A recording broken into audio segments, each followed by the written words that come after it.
জয় রাধে কৃষ্ণ। শ্রীমদ্ ভাগবত গীতা আমরা কেন শ্রবণ করিব? শ্রীমদ্ ভাগবত গীতার অষ্টাদশ অধ্যায়ের এখানে ৭১ নং শ্লোকে বলিতেছেন, শ্রদ্ধাবান চ শ্রীণীয়দপি জনরো সহপি মুক্ত শুভলোকান প্রাপন্যাৎ পুণ্যকর্মণাম।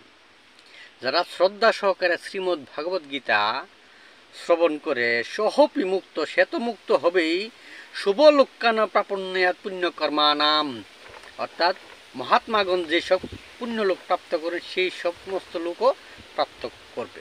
এই কথা খেয়ে বলেতেছেন যিনি পরমাত্মা পরমেশ্বর স্বয়ং নারায়ণ, তিনি আমাদের বুদ্ধিকে বিকশিত করার জন্য জগতের কল্যাণ হেতু, প্রত্যেক জীবের কল্যাণ হেতু আমাদেরকে বলেছেন। সুতরাং আমাদের প্রত্যেকেরই চেষ্টা করা উচিত শ্রীমদ্ ভাগবত গীতা জ্ঞান লাভ করা, তার জন্য গীতাতে মনোনিবেশ রাখা এবং পরস্পরের সহিত আলোচনা করা। এই প্রার্থনাটুকু আমি আপনাদের নিকট রাখতেছি। আপনার পত্র একটু একটু পড়বেন, অন্যকেও পড়াইতে উৎসাহিত করবেন। জয় রাধে, জয় শ্রীকৃষ্ণ, জয় গীতা।